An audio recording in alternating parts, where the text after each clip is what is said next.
Look at this. Telling women to take one for the team is tone deaf in a patriarchal society which respects consent. Yeah, I didn't like this video. Biggest L I've seen him take in a while. When the f did I say that? What the heck? People are crazy about this. Why?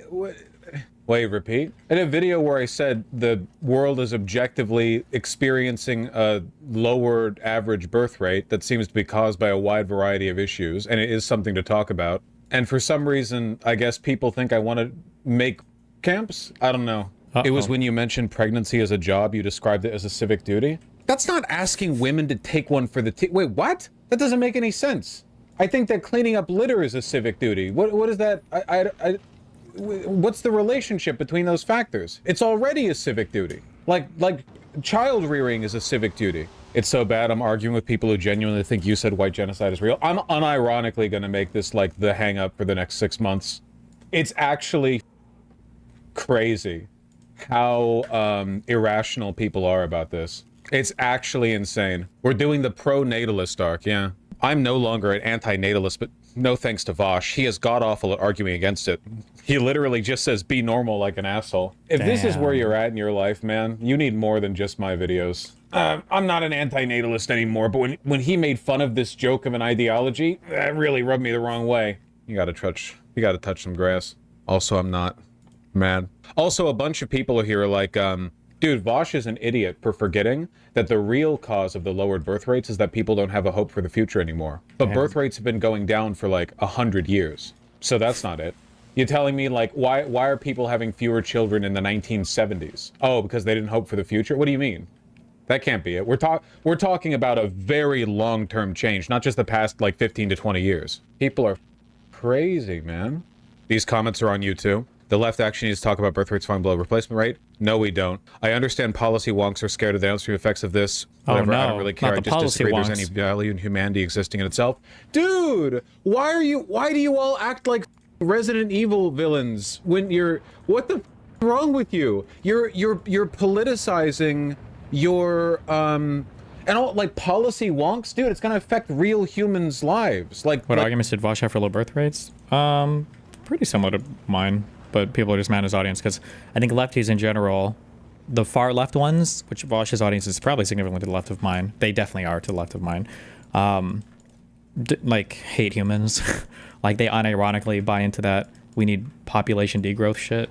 So policies that incentivize childbirth are bad because that's only for like the neoliberal world order or something. And humans are actually bad, and the less we have, the better. Like there are negative economic consequences. It's like gonna hurt real living people, like billions of people, if this goes unaddressed. It's a real problem. Like, why are you making us look like the relationship with Vaush still contingent on his apology? Yep. But I don't think he even cares about it, so it is what it is. Demons. What the f? Midas with the correct take as always. That's true. It's just people. It's people politicizing their depression, man. I'm sorry. You need to stop making your neuroses my problems. True. Like, look at this. Okay, let's say the population lowers a bit. So what? I'd rather have women have rights and stuff. This dynamic has been polarized to an extent, like an insane. I don't know. Me when I'm Thanos. I didn't realize all the people making those low IQ Thanos was right the whole time arguments were like internet anarchists. That's crazy. Like, dude, literally, what the f? I can't believe they're falling below replacement rates. It's almost as if the generation now dying out were part of some boom, some baby boom, like the perhaps baby boomers. But no, it's probably a Jewish plot or whatever. What the hell? For one, no, the global population decline isn't about the baby boomer generation from 70 years ago. And for two, what the f? Mentioning this instantly like Nazi? Oh my god. What the hell? To be fair, Vaush can put his foot in his mouth sometimes. The crazy thing is though, like I genuinely didn't make any crazy statements in that rant that I did. Like I just didn't. Why didn't Vaush ever fall in with the Hasan crowd?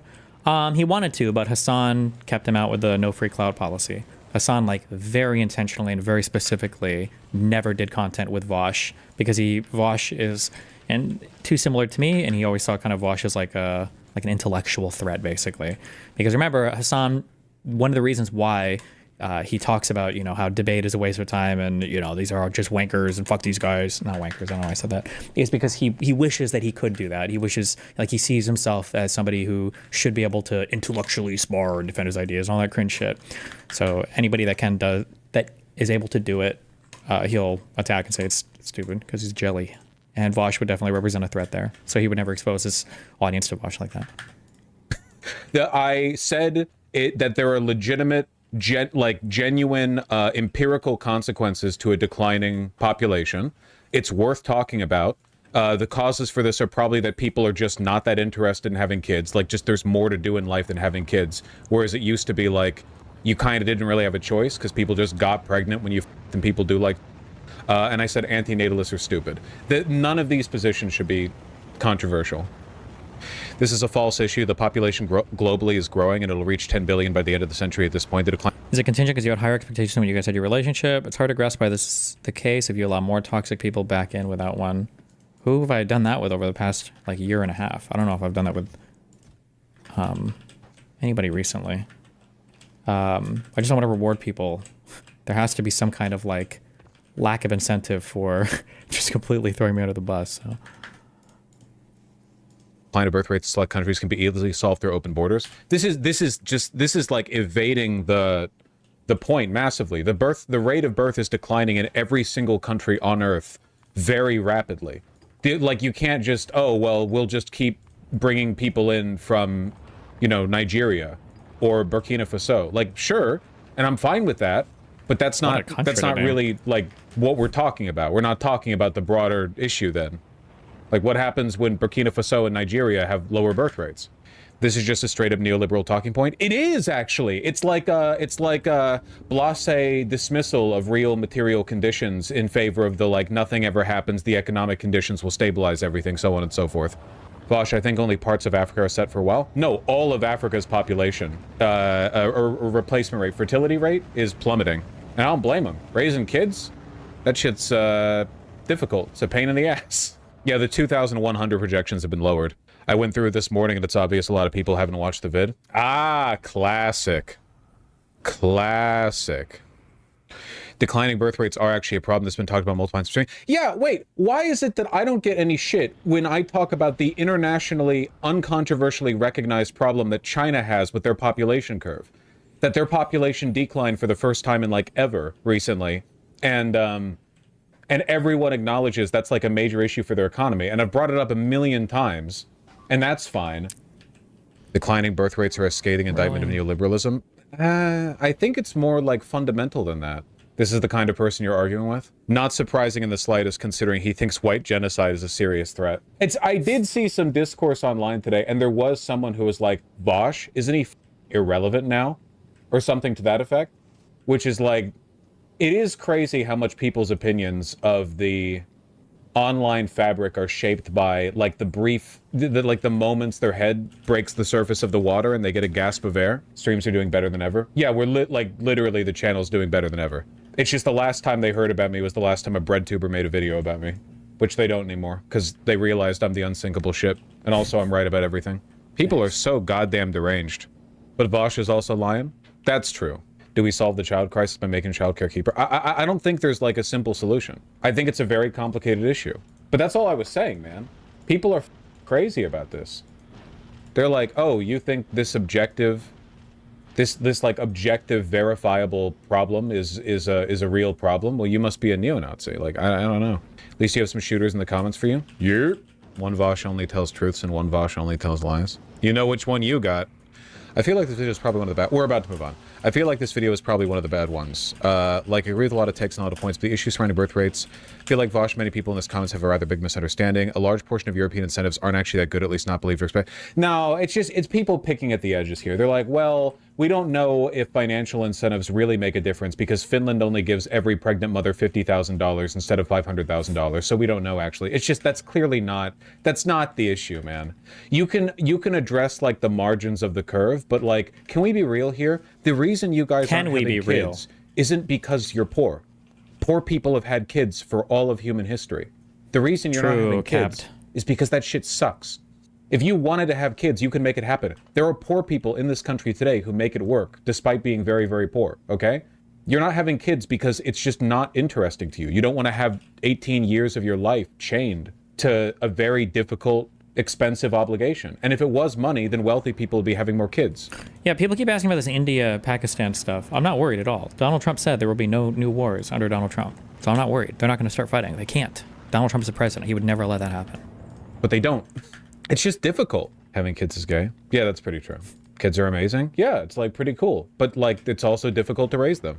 I think something people aren't addressing is that people who have kids are having fewer kids. Yeah, and wealthy people are having fewer kids, and people in poor countries are having fewer kids, and people in wealthy countries are having fewer kids. People who get material benefits having fewer kids, people who don't have material benefits getting fewer kids. Everyone, everywhere, all at once, at the same time, across the board, uniformly, with basically no exceptions, are having fewer kids. It's obviously not something as simple as like, well, if they got $5 more off the government in a tax rebate or whatever. I think it's just them damn iPhones, you know?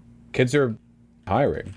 A lot of work. Is Vaush going to put his money where his mouth is and have like 4 kids? I'm sorry, where do you, like, this is a very common, I'll call it what it is. And they're getting them, dude. Feel like, they're getting Vaush. But this is a logical fallacy that you're engaging in right now. And I'm smarter than you. You're implying that I'm suggesting this is a personal failing on your part. I also don't have any kids. I could afford to have kids, by the way. Why don't I have kids? I've got other stuff going on. I still like the idea of having kids. But like, yeah, it's a lot of work. And it really dominates your life. And there's a lot of stuff going on in my life. There's a lot of stuff that I love doing. You know? I don't think there's anything morally right or wrong about wanting to have kids. I'm just talking about the broader demographic ramifications of people having fewer kids. I don't give a what race the kids are, what nationality. I'm not talking about wealth or poverty, whatever. I'm just talking a very cross-the-board tendency, you know? Do you think Tinder and stuff have a part to play? No. Divorce rates are down, actually. Weren't divorce rates at their lowest in, like, the 2000s? Or, sorry, highest in the 2000s. Village living. Well, my argument has always been that people would be more willing to have kids if children were raised somewhat communally, because that would put a lot of the pressure off new parents, right? Rather than you needing like your whole life for nearly 20 years being dedicated to supervising an idiot, an expensive idiot who has like so many needs, you know, you can kind of like refer to a collective group attitude. That's how we did it in the tribal days, and even to an extent in feudal times, depending on the society. But yeah, you can't just snap your fingers and go back to that in an instant. We've been moving away from that for a while.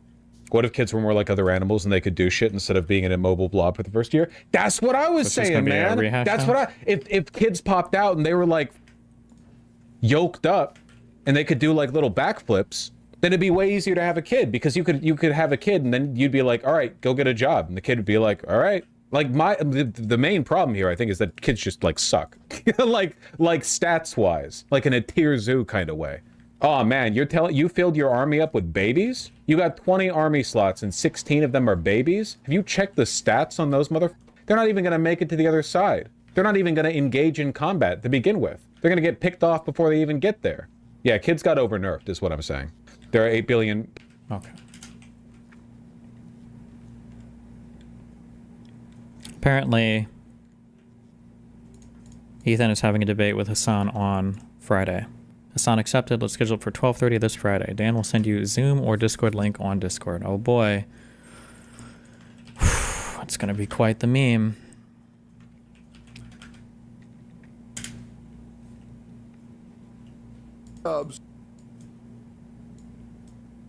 iDubbbz DM'd me, and he asked, how much do you weigh? So I think he's gonna try to get me in Creator Clash, which, by the way, before that comes out and before that gets invited, before I get invited to that, I'm not interested. Damn. I'm good. Damn. Yeah, I'm good, man. I'd rather do a fighting event that isn't run by somebody who stabs their best friend in the back. Damn. Yeah, no, I'm good, man. iDubbbz DM'd me, and he asked, how much do you weigh?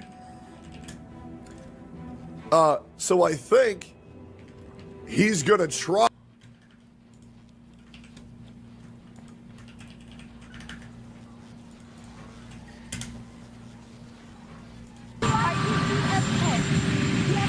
As Pope?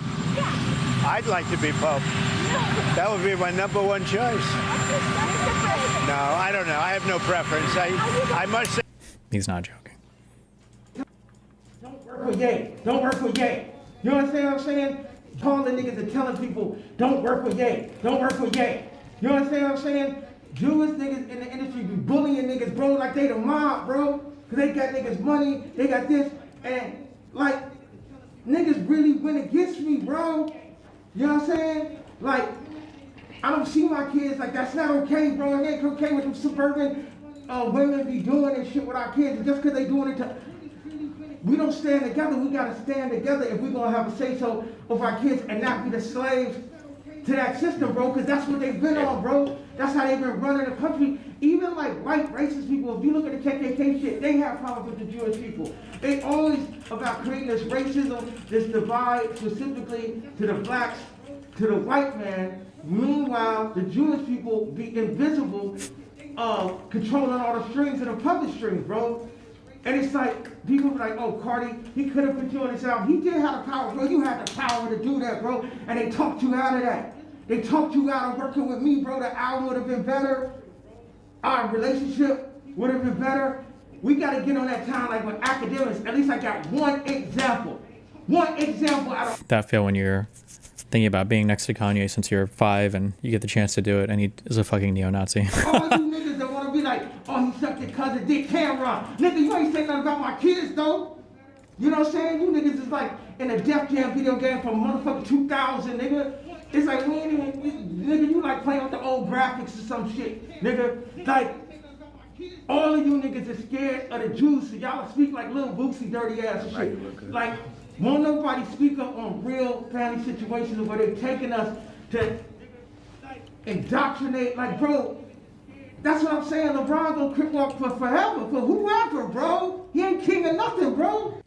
King of what? You gotta... All right.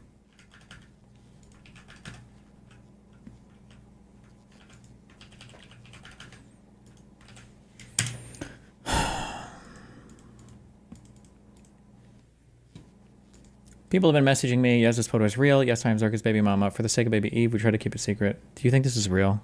Or is this like some advanced troll? Apparently Zirka has a kid. The White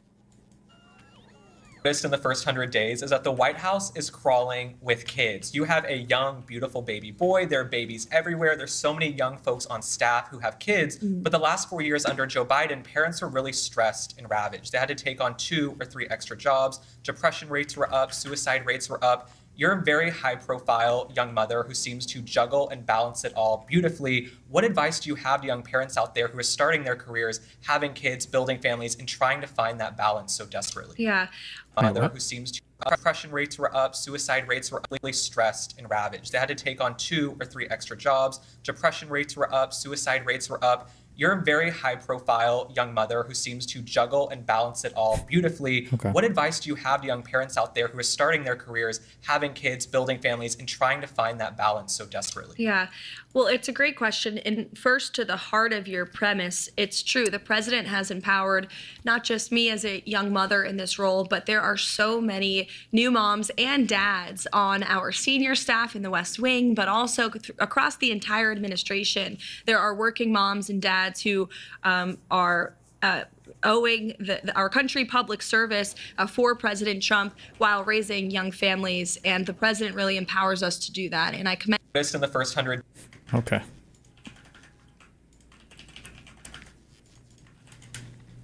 My cat Freddie loves to be brushed and cuddled. But stirring up his cat allergens meant sneezing and itchy eyes.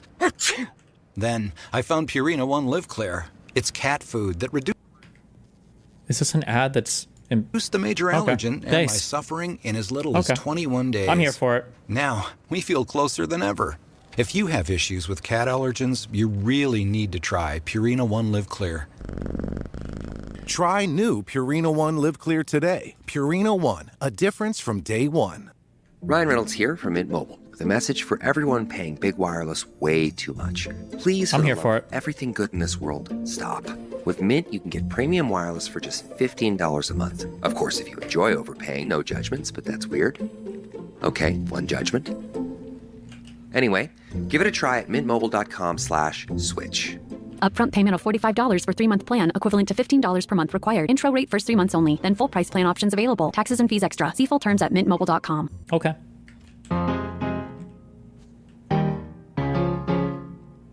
Okay, Jeff, you get Yes. invited to the Oval Office. Yes. By a guy. By a guy. Who has Yeah. referred to you as a total sleazebag and the Based. editor of a failing magazine. And based. Yeah. How did you expect he would receive you? Like, as you were going over there, what did you think was going to happen? 80% he would be full charm offensive. 20% he would start yelling at me. This is The Atlantic's editor-in-chief, Jeffrey Goldberg, talking about Donald Trump, of course.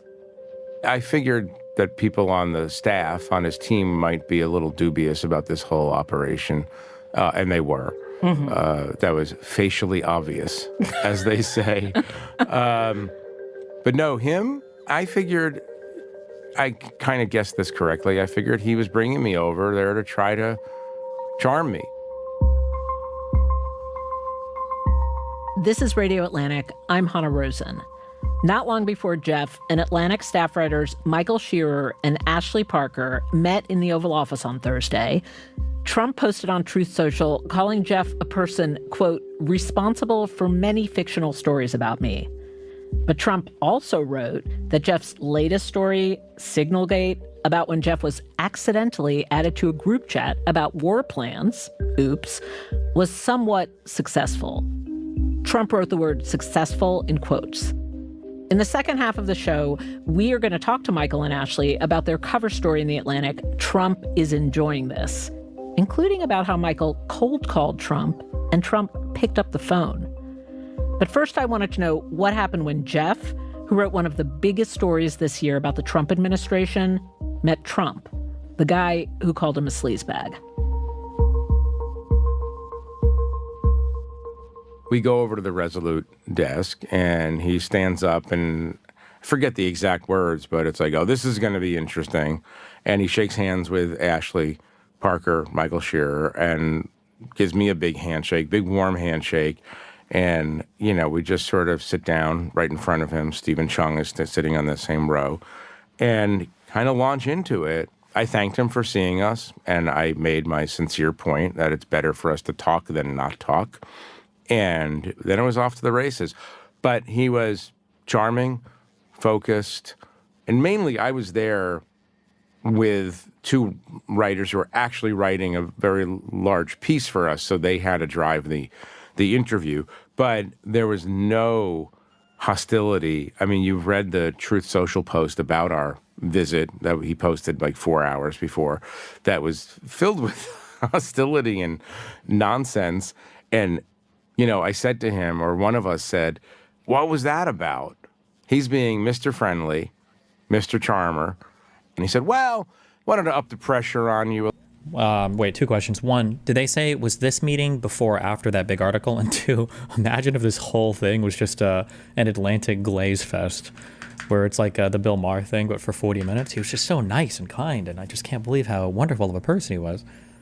A little bit. Right. And then he said, you know, everything is a transaction. So it's like, look, I got something out of that post, meaning it was I right got after. to Okay. screw with you a little bit, but you're going to sell so many more magazines Right. because of that post. I can't disagree with him. It obviously drew, I mean, within 20 minutes of that post, I probably had, I don't know, 50, 60, 70 media calls from other places. And, you know, reporters asking, are you going to the White House? And they had like stories just about the mere fact that I was going over to the White House to see him. So he's right. Like, it does generate, he knows how to draw attention. Right. So obviously you talked about Signalgate. Can you describe the exchange? Yeah, it was very low-key. He wrote something that was odd in his Truth Social post. He said, my scoop, or, you know, he used a lot of scare quotes, was, you know, somewhat more successful than the Suckers and Losers story from 4 years ago, 5 years ago. He said you were somewhat successful with Signalgate. Yeah. And so I said, what does that mean? Do you mean that I exposed an operational security lapse that then helped you run a tighter administration? But what he meant was... you got good press. Like, you got good a lot of views. attention. Yeah. The metric of success was you got more attention in that period than I got. I think it was a kind of a, like, well, all right, you won that round. And so now you got to come here and we got to talk about it. It was not about anything having to do with the issues at hand, whether it's the war in Yemen or the use of private message apps to send classified information, or the competence of Mike Waltz as National Security Advisor, the competence of Pete Hegseth, his Secretary of Defense. It was just about, well, it was kind of like you won that round because you got a lot of attention and you drove the agenda. I mean, we did. To be fair, he said, I said, what did you learn on a policy level from this? And he said, maybe don't use Signal. But even that seemed a little jokey. Like, the exchange is interesting. It's like fun to talk about. His answer is a good punchline, but I'm wondering how seriously to take Look, the fact that he didn't. He doesn't give a fuck engage about with it. the That's idea the whole that, thing. He that doesn't there was care. a, It's all just memes to him. serious security breach. Any that other you president I've uncovered. ever talked to, George W. Bush, Bill Clinton, Barack Obama, Joe Biden, whatever, if the same thing had happened, first of all, congressional investigations, IG investigations, criminal probes, the president would be grave about it, and he would say, undoubtedly, look, I can't talk about it because it's under multiple investigations, but what I can say is that I promise that it will never happen again, but I can't talk about it anymore because possibly indictments are coming. Here, it's like, well, you won. Right. LOL. It's Don't use Signal. Yeah, it's all about it's wild how different it is in approach. Yeah. It's just a game. Yeah. Which is what? What's the adjective? Bad. Bad. Okay. Did he say anything about Pete Hegseth? Did you get the sense he was in trouble in any way? I think Pete Hegseth is in trouble from other reporting that we've done and other people have done. He kind of indicated that, I love Pete. We had a talk. It was a positive talk. We had a talk, and he's going to get it together. And he was behind him until he's not behind him. If you find out tomorrow that he's out of the job, I mean, We're watching the rally? Sure. What, it's like 30 minutes or whatever? Going to be very surprised. Same thing true for Mike Waltz for different reasons. I think President Trump likes Pete Hegseth, true believer in Trump, Fox and Friends, loyalist, knows him from television. But, if that story of Pentagon mismanagement and incompetence continues, it gets in the way of other messages that the White House is trying to send. Yeah.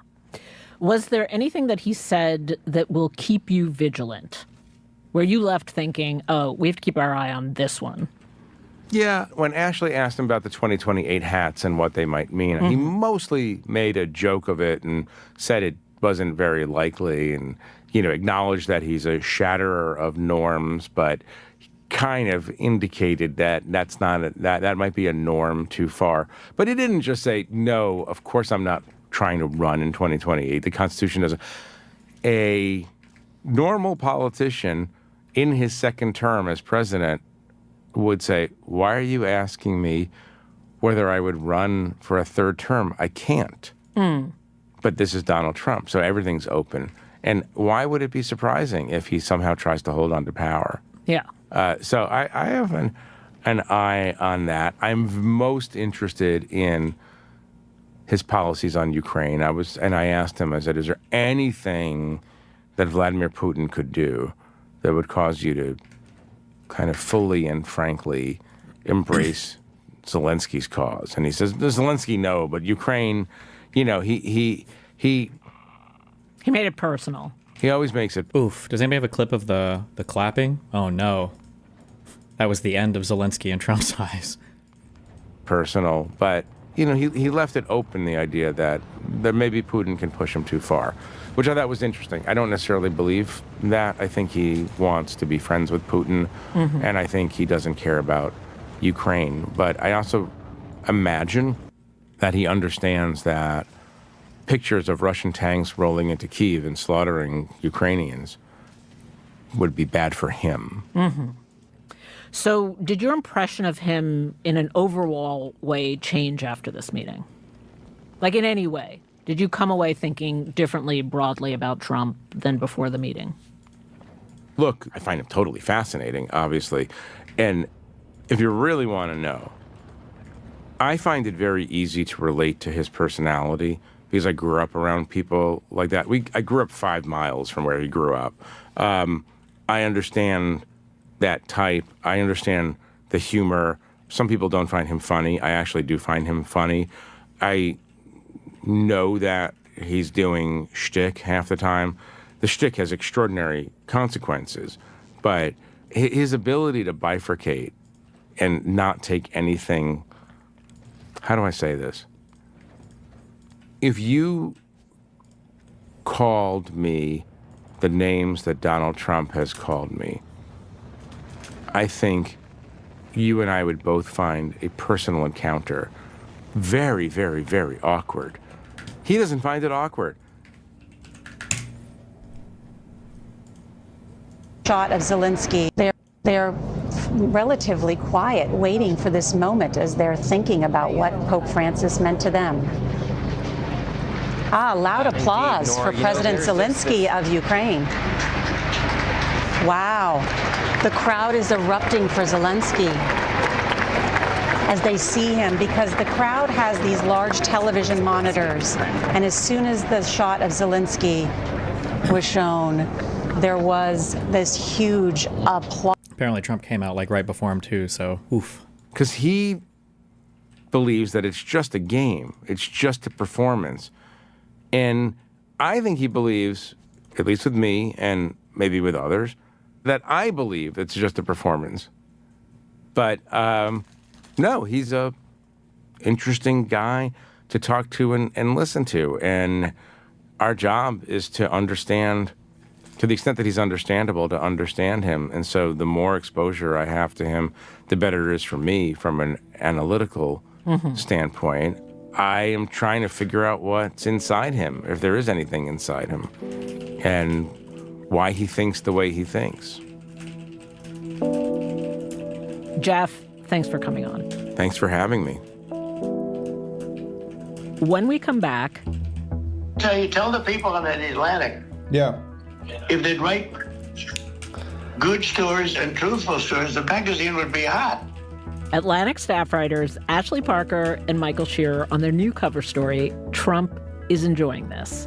I'll pass. The magazine would be hot. Nick and Sneeko arguing right now. The fuck is this website? Against just you're cleaning it up. Yeah, just like you not these things against just you. like you not saying yeah. I don't like it clean. Okay, I like All right, then say the one on the screen. I do. This isn't my stream. I'm not going to get. You're bending over for this stream right now. I'm being considerate. We got to get the game out. What's the difference? I'm going to say it on the album. So what's the difference between consideration and bending over backwards? I think you know the difference. No, I don't. I can't figure that out. Same thing like how you're being polite on his stream. I'm trying to be polite so that I can get on the platforms that I want to be on. That's okay. But that's exactly the same thing right That's now. a non sequitur. Well, you're doing the same thing that I'm doing to YouTube on this stream. Listen. If you're so confident in your moves, then just own it. You're making smart, strategic moves to get your babies back. So why not just own it? Are these at like Kanye's fucking mix house or what? I'll pass on the message. That's after the break.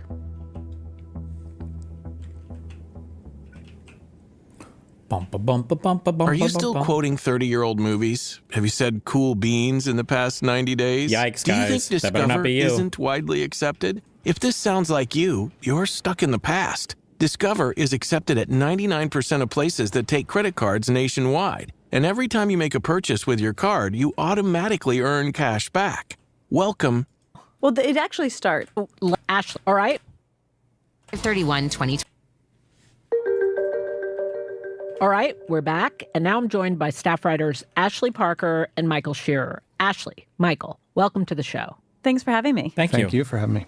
So let's start with where it starts, which is the phone call. Well, it actually starts with the request for the interview and him canceling it on Truth Social. So the story is that we talked to some of his advisors. His advisors say, yes, this sounds like a great idea. We should keep talking. We'll get a request to the president. We kind of write a formal request after some more conversations. It's delivered to the president. The president comes back and says to a staffer, tells Ashley, yes, we're doing it. We can probably have a photo. We might get a tour of the residence. We maybe go to the Lincoln bedroom. Hey, I think you were right about all the right-wing people being in group chats and getting the same talking points. Oh yeah, I saw that article. I haven't read it yet, but if true, pretty funny.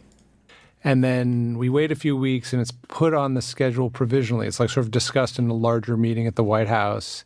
And then that afternoon, after it's discussed in the White House, it actually gets a call at sort of the last minute saying he's about to put out a True Social. Just sort of brace yourselves. And then, we look at our phones and he's calling us names and saying, he's not going to sit down with us. He can't trust us, et cetera, which then prompts us to seek other means of getting his attention. Okay, why don't we just play the phone call?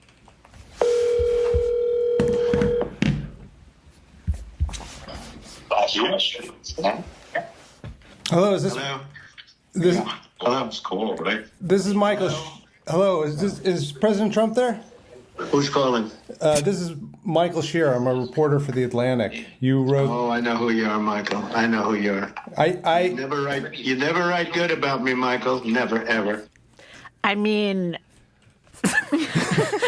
so the way you land an interview with a sitting president is you just call him on his cell phone and he picks up the phone. I know who you are, Michael. But, what's interesting about this, he didn't say who he was. He didn't really make much sound initially. So I assumed it was a staffer picking up the phone on his behalf, which is why I was so confused initially. And I had to wait for, a tone of his voice to come through before I realized. But yes, that is, under this current president, the way things work. Just as a heads up, because I feel like enough people don't know about this, and every time I play it, a few new people learn about it. Trump was accused of, I don't remember if it was some cheating scandal or something a long time ago, but he thought the woman wasn't attractive, I think. I don't know if I'm making all this up. Something like this. And Trump faked being his own publicist to call in to a new radio station to talk about how he doesn't think Trump would hook up with some person. We begin with a bizarre twist in the race for president. This was like 30 years ago or something, I think. Donald Trump accused of once pretending to be his own media spokesperson during a phone interview. The voice describing Trump's love life and fortune. Trump denying that's him on tape, but tonight, you be the judge. At the same time, he is fiercely standing by his decision not to release his taxes until an audit is completed. Snapping when asked about his taxes, saying, quote, "It's none of your business." ABC's John Carl starts us off tonight. Today, a voice from the past is coming back to haunt Donald Trump, and it sounds a heck of a lot like his own voice. What's your name again? John Miller. It's a tape recording of a Fuck. I just want the recording. I don't need all this padding. I don't know if they'll even have the whole thing. 1991 interview conducted by a People magazine reporter with somebody identifying himself as John Miller, supposedly a spokesman for Donald Trump. Somebody that knows, and I think somebody that he trusts and likes. But the reporter soon became suspicious John Miller was actually Trump himself, bragging about his own exploits with women. He's somebody that has a lot of options, and frankly, he gets called by everybody. He gets called by everybody in the book in terms of women. The supposed spokesman described how Trump was living with Marla Maples, but not ready to settle down. He didn't want to make a commitment. He really thought it was too soon. He's living with Marla, and he's got 3 other girlfriends. He even bragged that superstars like Madonna wanted to date Trump. Well, she called and wanted to go out with him, that I can tell you. The Washington Post reports Trump has previously acknowledged using a fake name.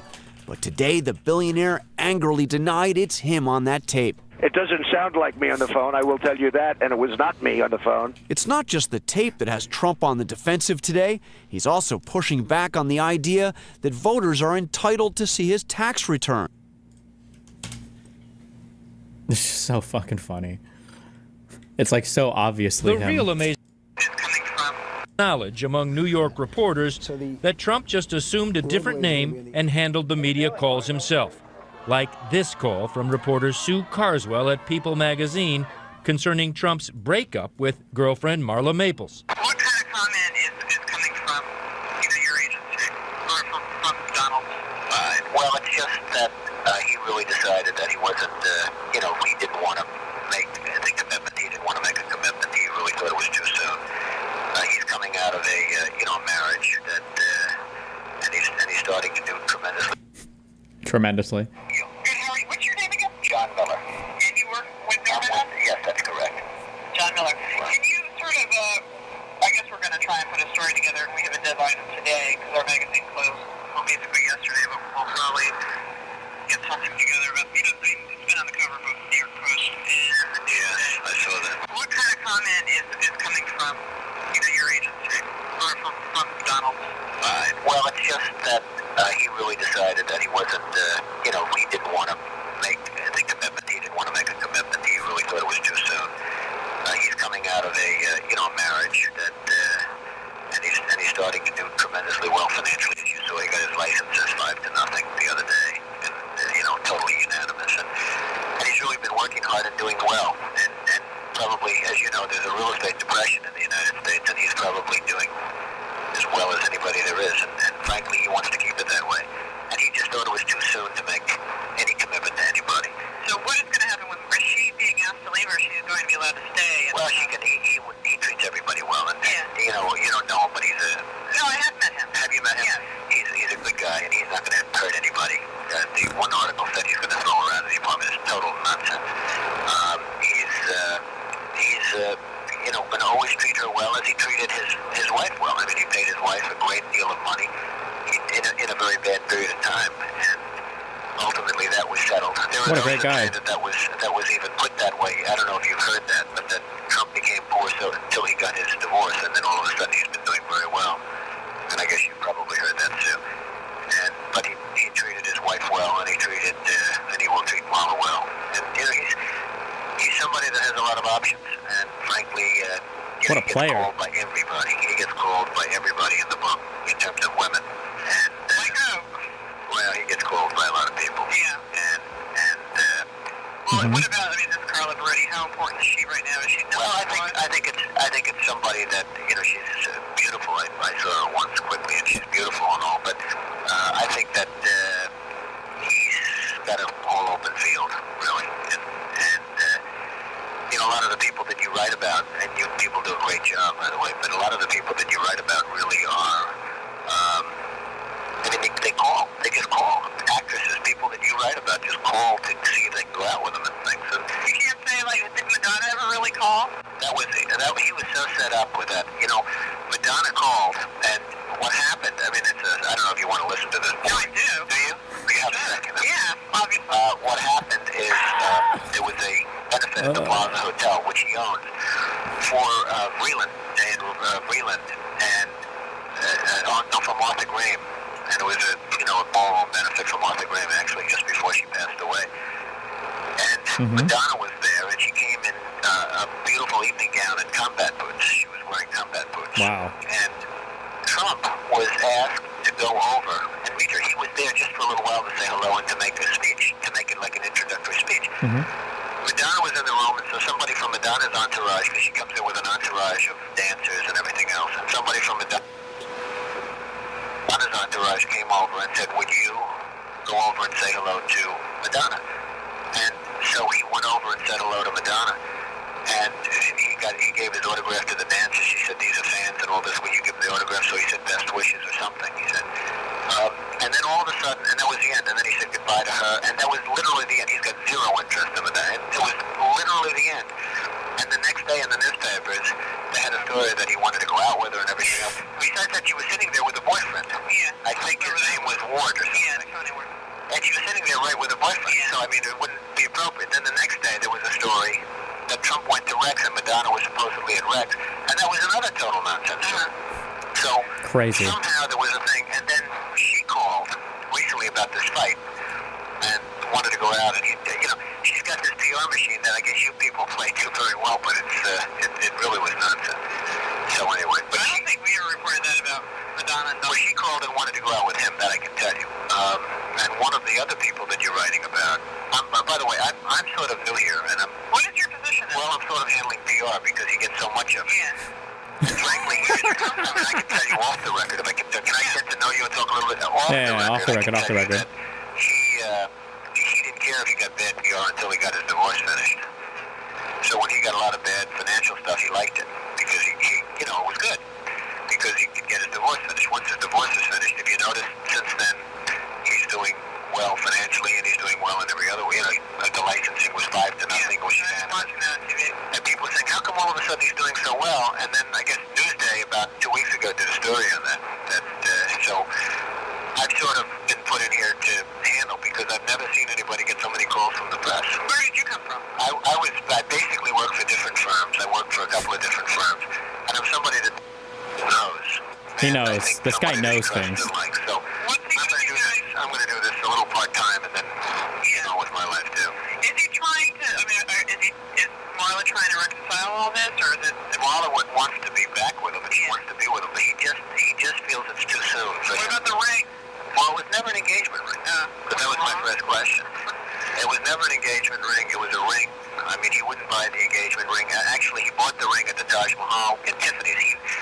The only place that Tiffany's has that's in a hotel is, and because of his relationship with Tiffany being the neighbor next door to Trump Tower, Tiffany decided to open up a store at the Taj Mahal. And this was a way of giving Tiffany some business in addition to getting Marla something that would be nice. So he did that, and as I told him and other people told him, when you want to buy a present, they'll make it a ring the next time. But it was a little confusing. Make it a chain, make it anything. Anything but a ring. Yeah. Do you think there's any fear that Marla will spill everything at all, or? What doesn't matter to him? He truly doesn't care. I've never seen somebody that's so immune. He gets immune to, some people would say he got bad press 3-4 months ago. Now he's starting to get good press. He doesn't care, dude. It doesn't even affect him. This is big press, but I've never seen somebody so immune to. He actually thrived on the bad press initially. Then once the divorce was over, he said, we have to change this. And it's very interesting. And frankly, if he got good press during the divorce, they'd be in court right now. Yeah. Because she settled, because she thought that she better believe the press, and she settled. And now he's doing great, and now she would like not to settle. Ivana wished she didn't settle. She felt she made a huge mistake, and she's now had a huge fight with her lawyer, Michael Kennedy. Yeah. Over why they made the settlement. Right. And it's the whole thing. She sort of laughs at everything. How did Donald feel about Ivana's parents, Barbara Walters? Well, it was a total violation of the. I mean, I can tell you. Yeah, but then that was. Did the judge tell us what's her name? Jangles. Yeah, but that's going to be the judge felt that when Donald got Ivana to sign that agreement, that Donald got Ivana to void her rights, and that the judge was wrong because there's so much case law on that. And what happened is the judge did. By the way, she didn't take that clause out. She just said she's not going to hold Ivana in contempt. In other words, if she violates it, she's not going to put Ivana in jail for violating it. Okay, so she didn't void that clause. Now, Donald's got a decision. Holy fuck. This is the requested tape I had for Conservatives Forever. Can you show me Donald Trump speaking intelligently about literally anything ever? Always seems like he understands some shit about fucking up in court. That's good. Okay. As to whether or not he wants to pay her any more money, because by violating that clause, he in theory doesn't have to pay her any money. Being the good guy that he's trying to be, I think I'm not sure what he's going to do. Yeah. Again, you could say that she shouldn't have done that either. I mean, you sign an agreement, you go through months and months, and she can't say she didn't know this one. And what he did was smart, because he got not only Ivana to sign the agreement, but he got Ivana's lawyers to sign the agreement, that she knew it, that she speaks English perfectly, that everything in the agreement is known and studied and everything else. So, in theory, I think he could probably, I think that could have cost him many millions of dollars. I don't know that he's going to enforce it or not.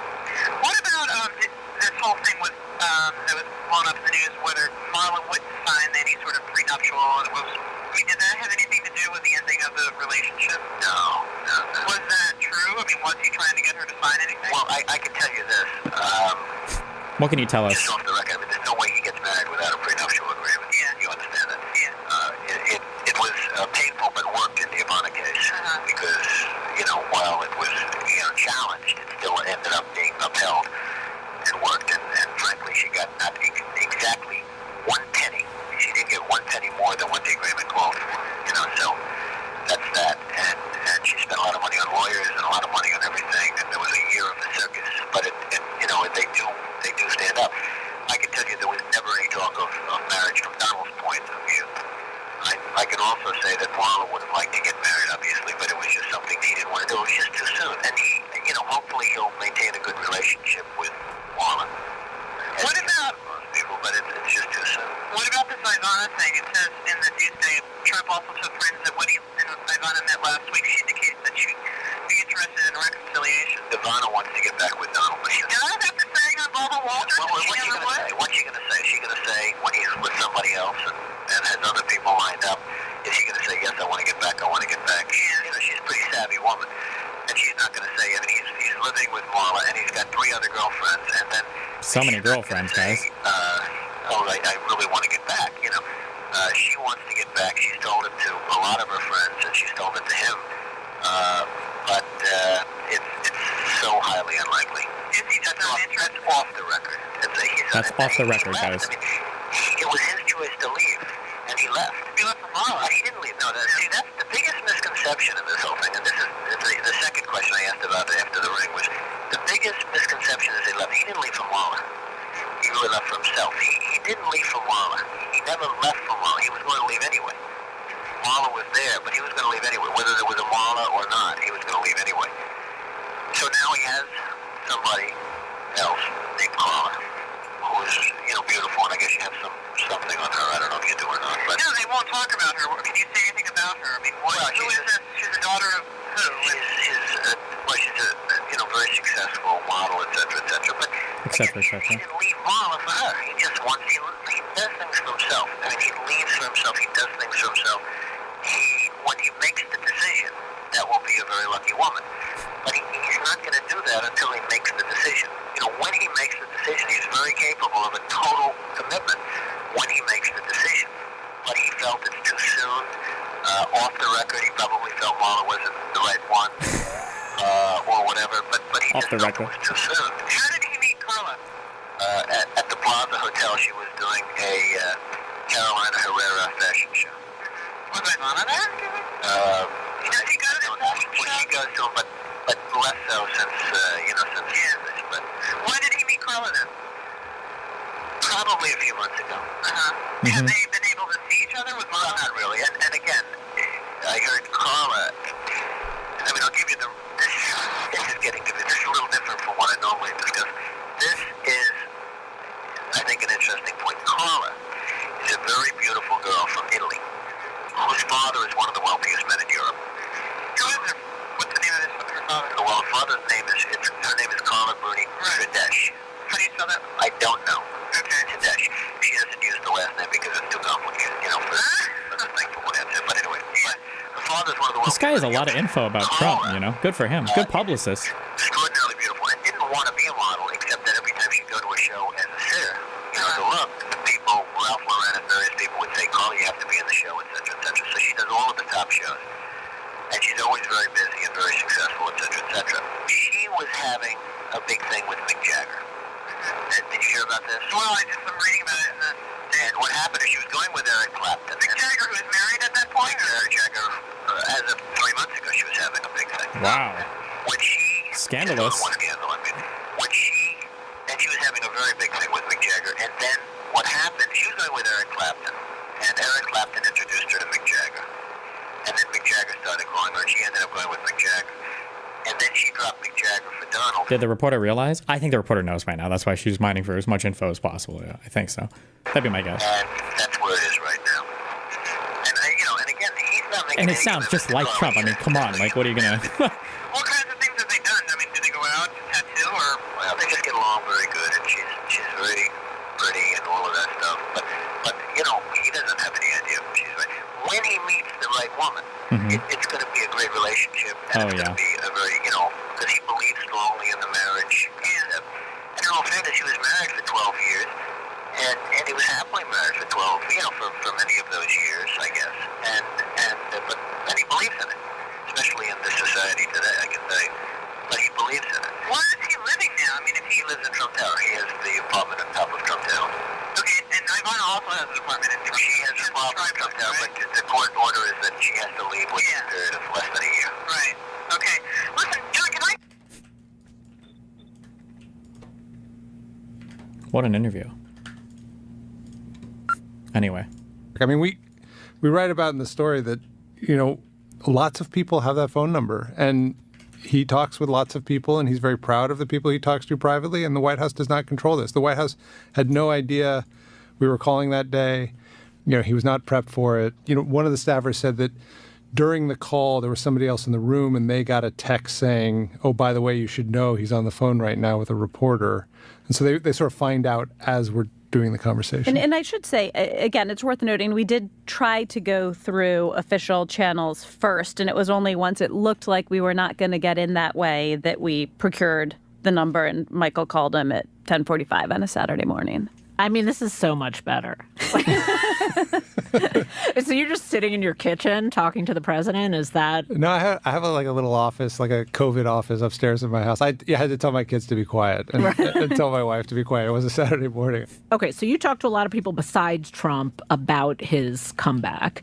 And I'm most interested in lessons he learned from that comeback and brought to his second term. So, Ashley, you write that while he was in the political wilderness, which is after he lost the 2020 election, one big lesson he learned was the vampire lesson. Can you explain that?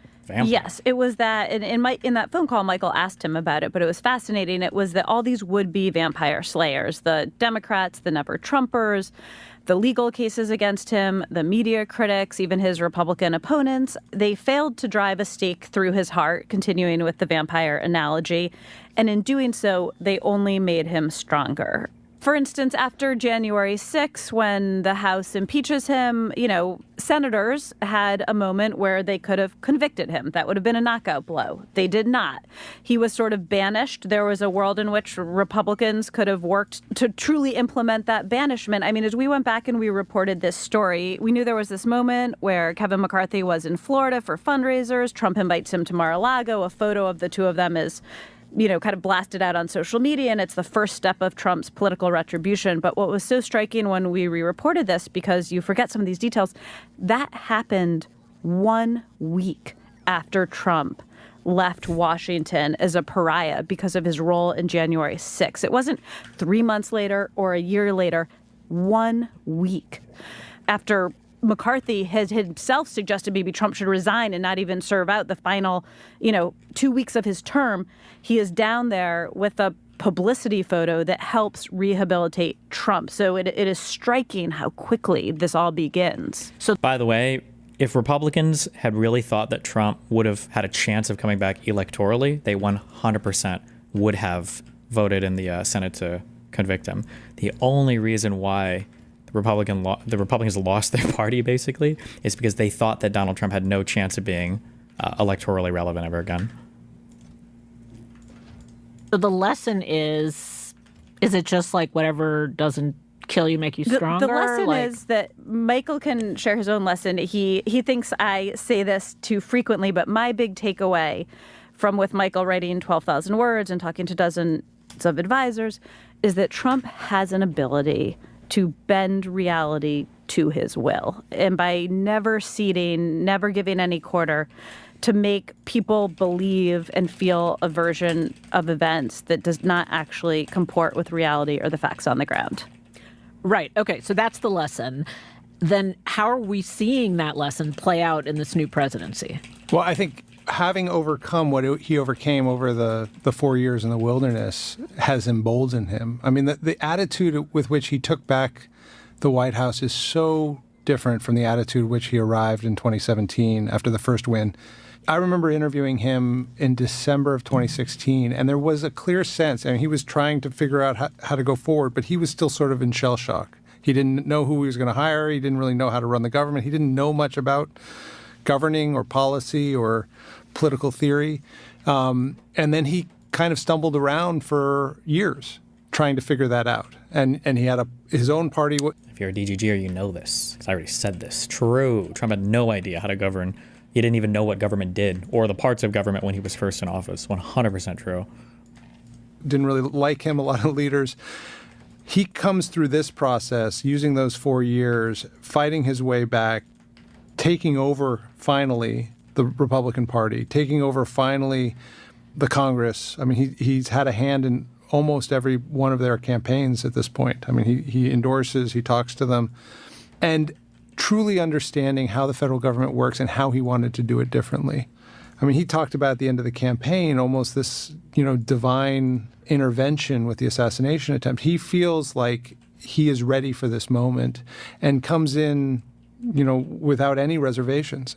He also understands the norms that he can shatter, right? That a lot of the pillars of our democracy are sort of based on societal agreements and niceties that when a court rules, you follow the court's ruling. And in the first term, there were things that Trump wanted to do, fire his attorney general, that the people around him said, you can't possibly do that, right? You would pay a political price, or that's against the law, or you absolutely can't. And this time, not only is there no one telling him he can't, he fully believes he can. And when he says something, when he says this, may not seem as consequential as, say, deporting people without due process, but when he says, you know what, I kind of want to just fire everyone on the board of the Kennedy Center and make myself chairman, instead of aides being like, well, you can't possibly do that because people on the board serve 6-year terms. They say, okay, yes, sir, we're going to figure out how to do it, and we'll have you an answer by tomorrow. And he does it. Michael, he said something in your phone call with him that relates to that point. I want to play it for us. The first time I had two things to do: run the country and survive. I had all these crooked guys, And the second time I run the country and the world, because, it's the world. I'm trying to save the world. What do you make of that? What is he saying? He's saying that his first term and the 4 years before he came back to office have been consumed by him playing defense, by him being attacked by his rivals, he thinks unfairly, and that he now feels free of that. And he can finally do the job he wants to do and sort of be the president he always wanted to be. Aww. When we spoke to him in the Oval Office, he said, when I fired James Comey, the FBI director, when he first came in the first term, it was like throwing a rock into a hornet's nest. And his point was, that was a surprise. I didn't realize what I was going to unleash. He comes into office now, he knows all the threats that face him. So he goes after the law firms, says, if you're going to do pro bono work on my side, you're not going to be able to work against me. He goes into the FBI, puts a hand-picked guy who has written a children's book about him. I mean, is so devoted that there's no question there. Starts declaring publicly that I am the chief law enforcement officer of the country, even though that's the title of the attorney general. It's still on the webpage of the Department of Justice, chief law enforcement officer is the attorney general. He says, no, that's me, and everyone knows it. And, he's been coming after media organizations very aggressively. They were his opposition before. He's trying to undercut them from the start. And so that's just all knowledge he lacked in 2017 and 2018. And he's coming in now and sort of keeping everybody on defense from the start. Another big difference from his first term that you did ask him about on that phone call was his mood. One of the things that a couple of your advisors have told us is that you're having a lot of fun this time.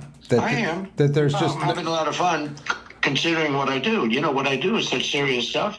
That actually came out of interviews we had done with advisors to him before, who had been saying that this is in the first months of the administration.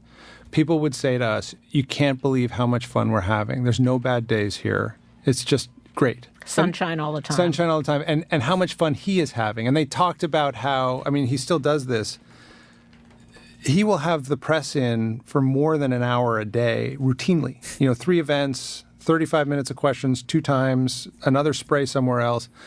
And he just sits in the Oval Office and takes questions. And it's not even if news is happening till everyone's tired. And he does it every day, and because he's really enjoying it. And they've also said, even on days when they brief him before the press comes in, right? Even on days where there's going to be tough issues and tough questions, his attitude is, it was described to us as sort of like, bring in the hounds, right? It's a fun thing.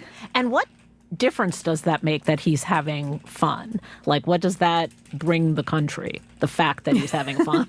I think there's a lot more, I don't know if this is the right word, adventurism. The degree to which he is going, every week now, his advisors have to come up with new executive orders for him to sign, new things for him to go after, to keep him busy. To start. What he did with tariffs was basically say to the world, you all have to negotiate with me. There's an appetite here that is enormous. And he's right. When he talks about, you have to realize how many things I've got in the mix right now. When we spoke to him in the Oval Office, later that day, he directs the Justice Department to go after the chief fundraising machinery behind the Democratic Party, Act Blue. So I think that's really what it means. There's a constant appetite for more and more and more, which is really in contrast to Biden, definitely, who is at the end of his term, the aperture had been narrowed so small that what chillin'. He was actually doing was very controlled and very tight. And I don't know if we've had haters as energetic a president And another thing a top Trump advisor told us was that, some of the people around him have a rule, which is that we only We only ask him questions that we know how he's going to answer them. Don't ask him a question if you think he's going to say some crazy shit. Is it going to be something like that? Is that, some of the people around him have a rule, which is that we only do stuff when he says it twice. And we said, why? And, this person said, well, he says a lot of crazy shit. But the difference is before, when he would say the quote unquote crazy shit in the first term, there were people who would slow walk it or tell him he couldn't do that, or, literally steal a paper off of his desk with the hopes that he would forget about it. And now you have people who, maybe they want to hear it a second time. But when Trump comes up with some outlandish idea and he says it twice, they're like, all right, Mr. President, let's figure out how to execute. Like Greenland, Gulf of America, whatever it is. You know what image just popped in my head as you both were talking? The movie Big. When you keep bringing the grown-up new toys, it's like the basketball thing is not enough. This isn't enough. Like, we need to do something else, keep them entertained. Another thing that your sources talked to you about was the shock and awe strategy. Can you describe what that is and how it's played out in the second term? Yeah, I think of that a ton as well. It's not just that Trump is sort of this, to use the cliche, this fire hose of stuff everywhere because he's, as they would say, having fun. But it's very deliberate. It's very strategic. And just one example is a quote an advisor said to us, but that kind of sticks with me and can be applied throughout the administration so far, although this pertained to day one. They said, look, on day one, we planned for it, and we came in and we did all of these immigration executive orders. And if we just left it at that, the media would have covered it as we're horrible people, we're kicking immigrants out of the country, we're separating, women and children, we're awful. But we did that, and then bam, we pardon every one of the J6ers. And by the way, he gives his traditional inauguration remarks. He gives another inauguration speech. Then he repairs to the Oval Office where he takes questions from reporters in the Oval Office. And then that night he goes out dressed up, with his wife and her designer clothes to the balls. And it's like, screw you, media. You have to choose what you want to cover. You can't cover it all. And that's not to mention the things that they're maybe doing quietly behind the scenes that they really don't want you to know about. And why? Like, what's the point of that? Is the point to overwhelm us, the media, just so that we can't keep up? Literally, we can't keep up with it? Like, there just aren't enough hands? Yes. Yeah, I mean, it's to overwhelm us, but also to overwhelm the American people, right? Wait, what is this?